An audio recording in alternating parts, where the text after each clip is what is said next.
Assalamualaikum warahmatullahi wabarakatuh. Perkenalkan, nama saya Yeni Holila Siregar, NPM 18140079, Pendidikan Guru Sekolah Dasar. Baik, di sini saya akan menyampaikan kesimpulan dari judul makalah penyelenggaraan asas, hak, kewajiban, dan peran masyarakat. Anti korupsi adalah sikap dan perilaku untuk tidak mendukung adanya upaya untuk merugikan keuangan negara dan perekonomian negara.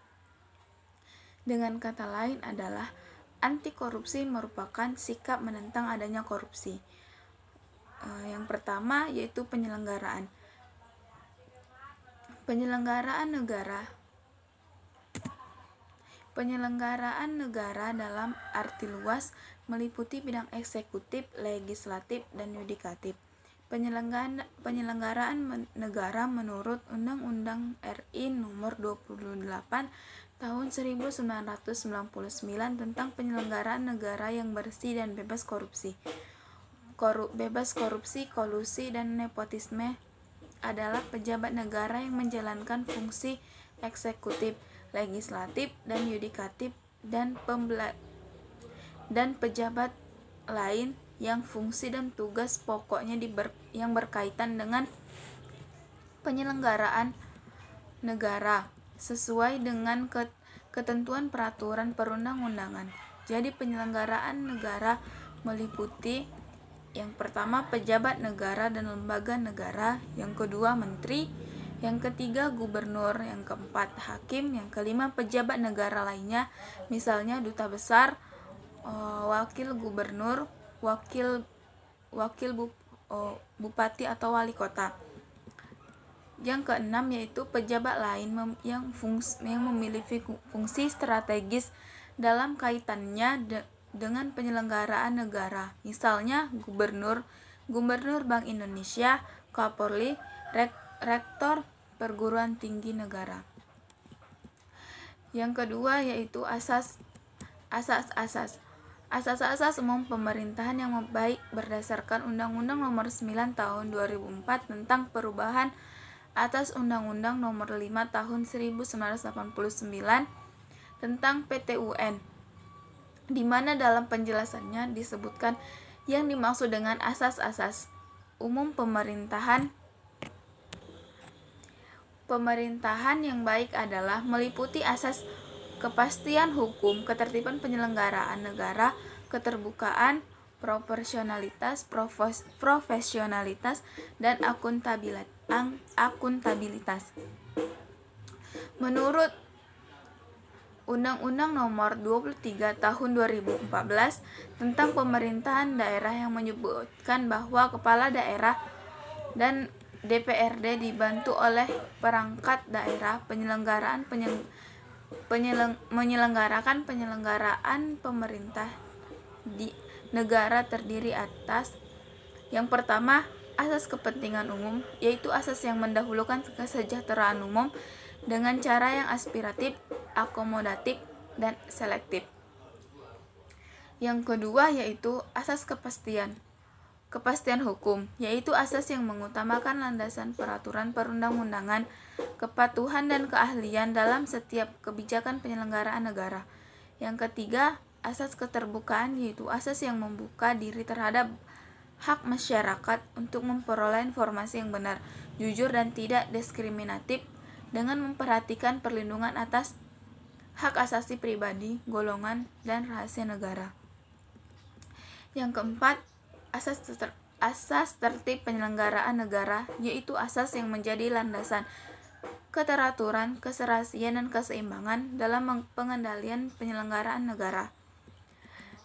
Yang kelima, asas profesionalitas.